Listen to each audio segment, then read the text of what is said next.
bienvenue sur Abracadascrap by Nat. Alors je suis ravie de vous retrouver aujourd'hui pour une nouvelle vidéo.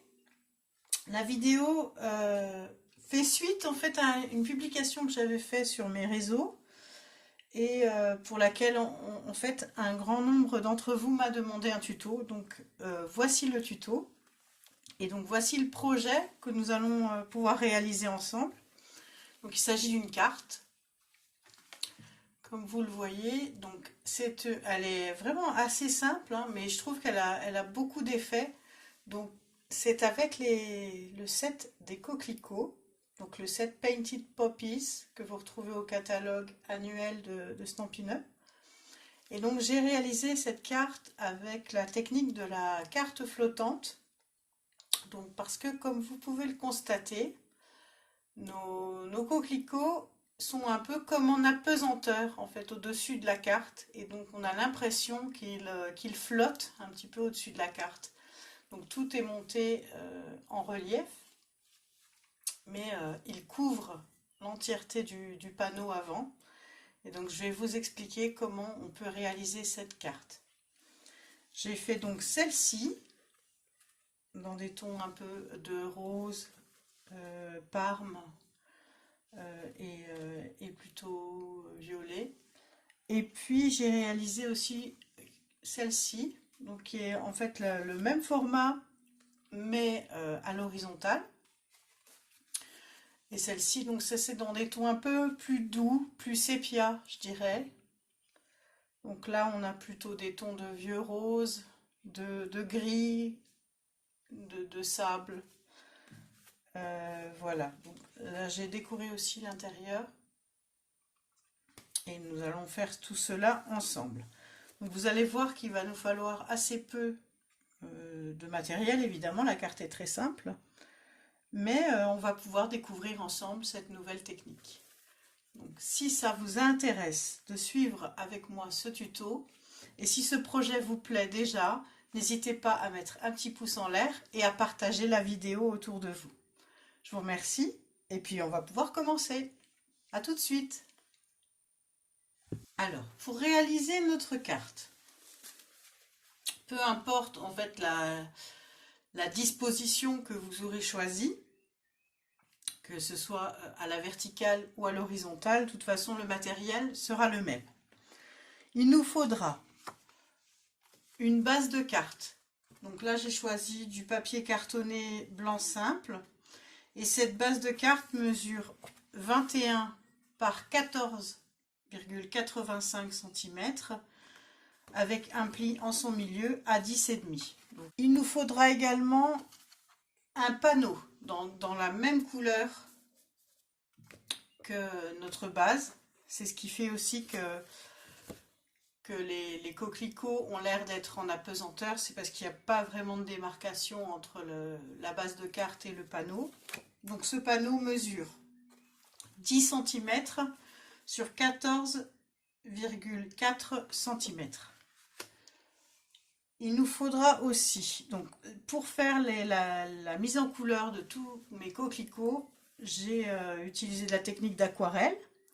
Et donc pour cela, il nous faut du papier aquarellable. Donc il nous faudra du papier aquarellable. Donc moi j'ai choisi le papier cartonné blanc miroitant de Stampin' Up, qui est aquarellable et je trouve il est très joli parce qu'il a, bon, on va pas le voir à la caméra, hein, mais il a des micro paillettes dedans qui font qu'il a ce petit côté un petit peu miroitant, comme son nom l'indique. Et donc il nous faudra plusieurs chutes en fait, parce qu'il va nous falloir découper une dizaine de feuilles de coquelicots ainsi qu'une dizaine de fleurs. Donc il faudra vous évaluer un petit peu la quantité qu'il vous faudra, mais vous pouvez aller rechercher de toute façon dans toutes vos chutes, vous allez bien trouver des morceaux. En plus, il nous faudra donc, pour pouvoir faire notre étiquette, il nous faudra donc un morceau de papier cartonné noir et il mesure 5,5 cm sur 1,8 cm. Et j'ai choisi aussi un morceau donc, de papier blanc. J'ai pris ce que j'avais, donc comme j'avais une petite chute de blanc miroitant, j'ai pris du blanc miroitant. Vous pouvez aussi très bien prendre du blanc simple. Et donc celle-ci, cette petite étiquette mesure 5,3 cm sur 1,6. Ça nous permettra simplement de laisser dépasser notre étiquette de matage noir de 1 mm de chaque côté. Voilà, ça c'est pour le papier. Concernant nos sets de tampons et les matrices de découpe, donc j'ai utilisé, comme je le disais, le set Painted Poppies, qui est au catalogue annuel. Il y était déjà l'année dernière, il a été reconduit donc cette année. Ainsi que le set de poinçons qui s'appelle Étiquette peinte et qui vous permet de découper la grande fleur ici, celle-ci, ainsi que la feuille. Plus vous avez aussi, de très très jolies étiquettes. Celle-ci est particulièrement détaillée, vraiment très belle. Mais donc nous, ce qui nous intéresse, c'est de pouvoir découper nos fleurs et nos feuilles. Et enfin, pour le message, j'ai choisi le set de tampons Moment de plénitude. Et donc j'ai pris ce message-là, il faut fêter ça. Il est assez polyvalent. Donc il peut servir autant pour un anniversaire que pour des condoléances. Donc il est pas mal celui-là. Et puis j'aime bien la calligraphie. Je trouve qu'il va vraiment bien avec. Voilà. Au niveau, je vous parlerai après du matériel que j'ai utilisé pour pouvoir réaliser la technique. Ça, on va le voir après. Mais pour vous expliquer les couleurs que j'ai utilisées sur la version, si vous voulez réaliser le projet dans les versions que j'ai présentées ici. Donc je vais vous présenter juste les couleurs que j'ai utilisées pour faire mes aquarelles pour ces deux cartes-là. Donc pour la version rose, plutôt rose, parme, etc. Voici les couleurs que j'ai utilisées donc pour cette version.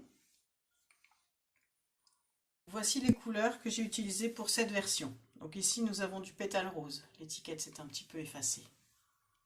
Pour la version que nous allons faire ensemble, j'ai décidé de partir dans des tons de violet, mais plutôt avec une pointe de bleu. Donc c'est pour la raison pour laquelle je vais utiliser le Scène Stellaire aussi, qui est donc fait partie des nouvelles Incolors de Stampin' Up. Et voilà le combo de couleurs que je vais utiliser au cas où vous souhaitiez faire la même chose que moi. La première chose que je vais faire, c'est d'abord tamponner tous mes éléments. C'est-à-dire, je vais tamponner mes fleurs, mes feuilles, ainsi que le message sur l'étiquette. Donc le message, je l'ai embossé, je l'ai tamponné en Versamark, puis embossé avec la poudre à embosser noire. Pour les fleurs et les feuilles, là j'avais tamponné avec la StazOn pour pouvoir utiliser l'aquarelle ensuite. Mais sur la version que nous allons faire ensemble, je vais tout tamponner avec la Versamark et je vais aussi tout embosser avec la poudre à embosser noire. Je vais faire ça en accéléré parce que c'est assez répétitif, mais au moins comme ça vous voyez comment je procède. J'ai une bonne nouvelle pour ceux qui regrettent que le coussin à embossage soit sorti depuis plusieurs années maintenant du catalogue de Stampin' Up. Vous allez finalement pouvoir le racheter puisque Stampin' Up l'a mis avec d'autres outils dont je vous parlerai un peu plus tard dans le catalogue, dans le mini catalogue de Noël que vous pourrez recevoir le mois prochain.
ce que j'apprécie tout particulièrement quand on fait ce genre d'embossage, c'est vraiment le côté brillant que cela donne à notre dessin.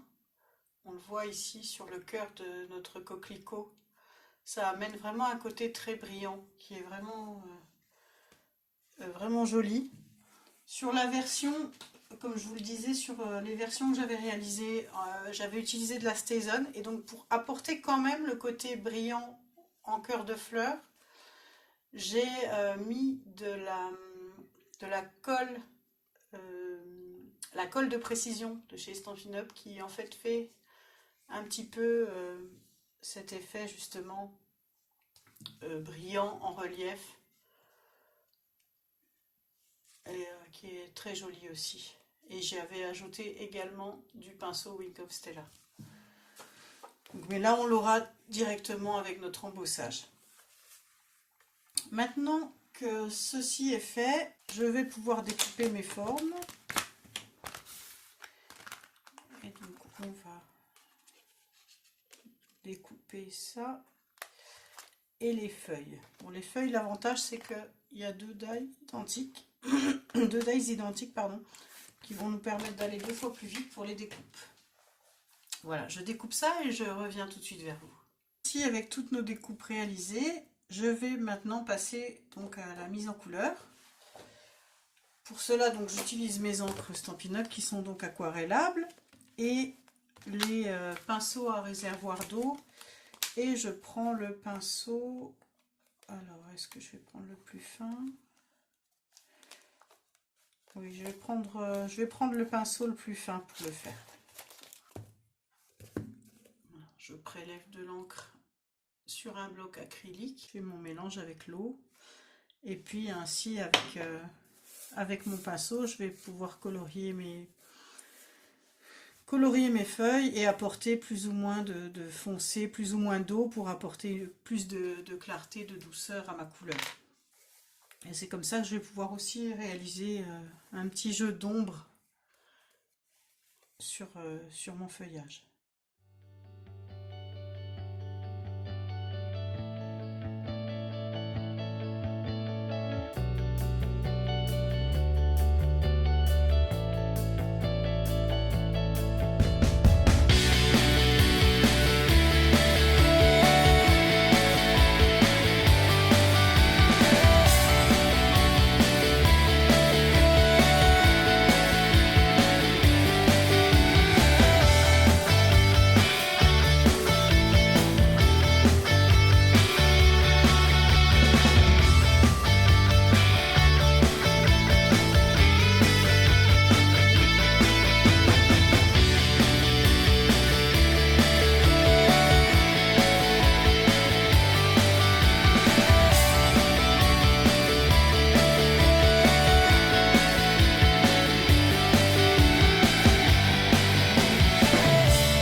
laisser sécher et en attendant que ça sèche, on va pouvoir réaliser l'intérieur de carte. Donc pour cela, je reprends mon set de tampons et je vais utiliser ce tampon-ci avec notre champ de coquelicot. Cette fois-ci, je vais le tamponner donc avec la StazOn.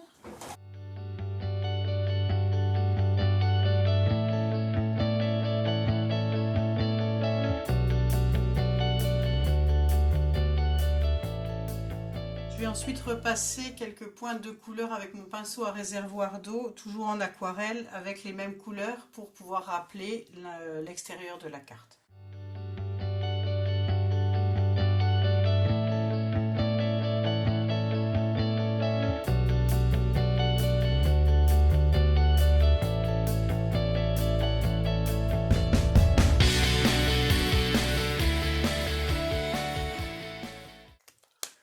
Voilà, je ne vais pas les colorier tous, je trouve justement que ça fait un effet vraiment très joli, un peu brouillon l'aquarelle, c'est ça qui me plaît aussi. Et je vais laisser aussi sécher tout ça. Voilà, alors maintenant que notre intérieur de carte est prêt, donc petite astuce quand même, ou petit conseil plutôt, ne mettez pas trop d'eau sur votre aquarelle quand vous faites votre intérieur de carte, pour ne pas que ça passe au travers. Sur l'avant, c'est pas trop grave parce qu'on aura le panneau qui va venir devant et qui va cacher, mais à l'arrière, ça se verrait. Donc on verrait l'eau par transparence et la couleur. Donc essayez d'éviter au maximum de mettre trop d'eau. Donc je trouve qu'on a un intérieur de carte qui est très très élégant, très joli.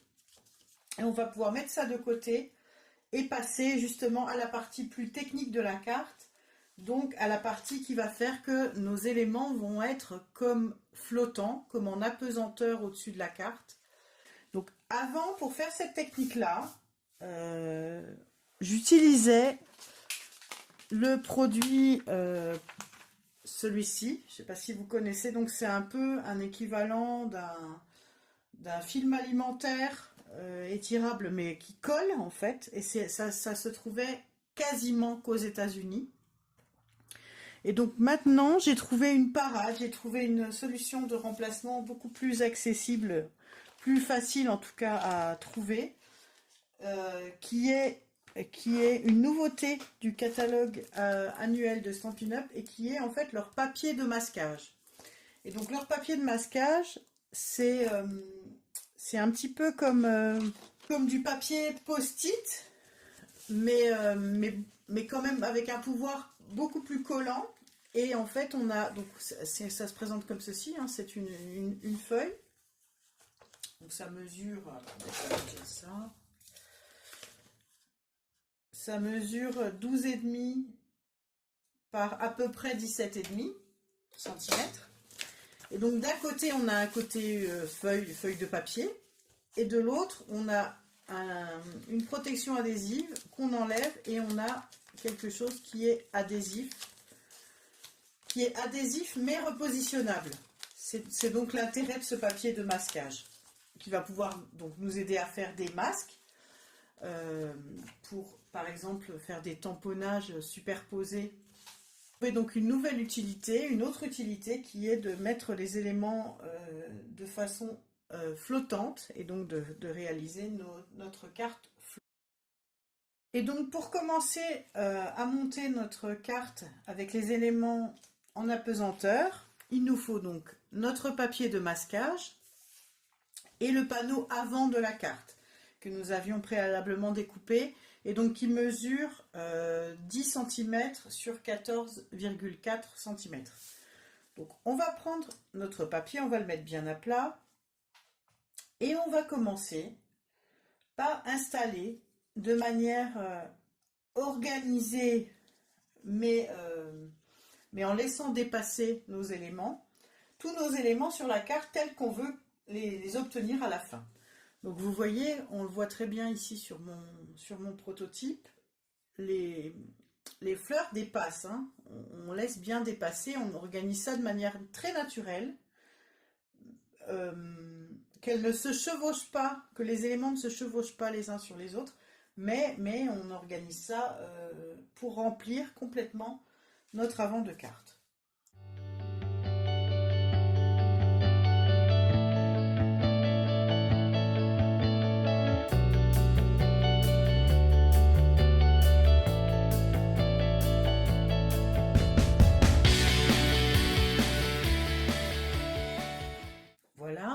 ensuite remplir un peu les trous avec nos feuilles. Toujours attention que les éléments ne se chevauchent pas. Je vérifie bien parce que comme mes fleurs ont un peu gondolé à cause de l'embossage, je vérifie, je les remets à plat pour pouvoir vérifier que ça ne va pas se chevaucher.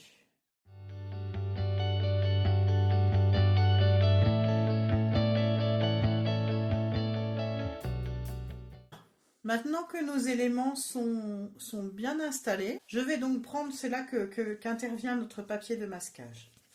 Donc, je prends le papier de masquage, je vais enlever les parties de protection adhésive et je vais venir le poser vraiment bien au centre, au-dessus de mon panneau de cartes. Je pose ça délicatement pour que rien ne bouge et je vais venir bien appuyer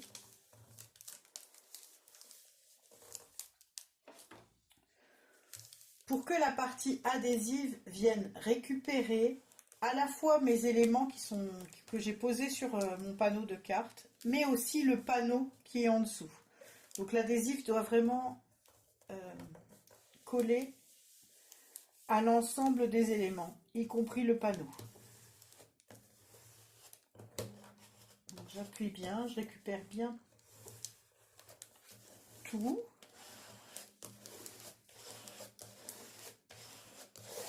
Voilà. Une fois que j'ai fait ça, je récupère l'ensemble. Donc j'ai tout qui est collé et mon panneau, on le voit, il est en dessous. Tout est bien collé. Je vais prendre une paire de ciseaux, donc idéalement une paire de ciseaux avec des lames très longues. Et je vais retourner mon panneau et venir couper tout ce qui dépasse du panneau d'avant de carte.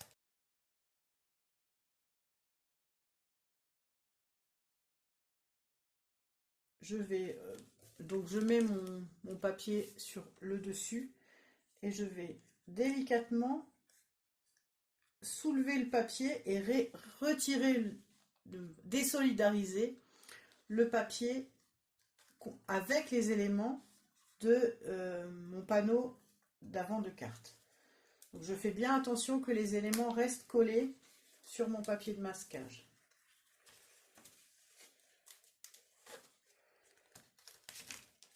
Voilà. Donc ça s'enlève assez facilement. Donc maintenant ici j'ai d'un côté mon panneau de cartes et de l'autre mon papier de masquage avec tous mes éléments collés.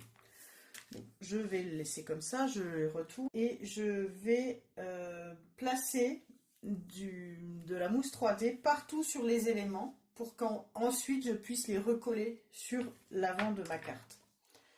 Donc là c'est un petit peu un travail un peu délicat parce qu'il faut placer toutes les mousses, enlever toutes les protections des mousses, puis venir se replacer une fois que les protections des mousses 3D sont enlevées, venir se replacer exactement au-dessus de notre panneau de cartes, tout collé, puis enlever délicatement le film sans déchirer nos éléments et sans que les éléments ne se redécollent de la carte.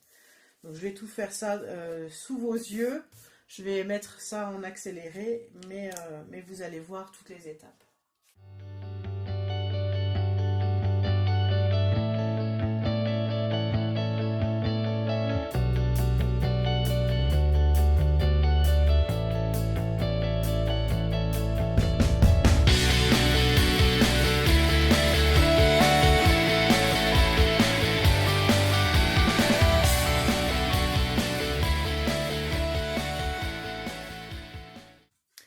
Et voilà, le tour est joué. Donc comme vous avez vu, j'ai retiré ça de manière quand même très délicate parce que bon, le papier de masquage colle quand même un petit peu plus que du post-it. Mais vous voyez le résultat, je trouve ça vraiment superbe. On a vraiment nos éléments qui sont mis vraiment comme en apesanteur. Donc après, on retourne notre carte pour voir s'il n'y a pas à rectifier un petit peu. Et effectivement, là, je vois qu'il y a un demi-millimètre en trop. Donc, on n'hésite pas à recouper ce qui dépasse. Pouvoir passer maintenant au montage de notre carte. Donc, on va reprendre notre panneau. On va prendre notre étiquette et son matage. Donc, je vais monter mon étiquette. Je vais coller juste le matage comme ça avec la colle multifonction. Et je viendrai replacer l'étiquette en relief avec à nouveau de la mousse pour qu'elle ressorte quand même un petit peu. Voilà. Je vais monter mon panneau sur ma carte avec la colle multifonction. Je vais encore ajouter du Wink of Stella pour ajouter à nouveau un petit peu de paillettes et de brillance encore un peu plus sur le centre de mes fleurs. Et je terminerai par des pois noirs mat au centre de chaque coquelicot.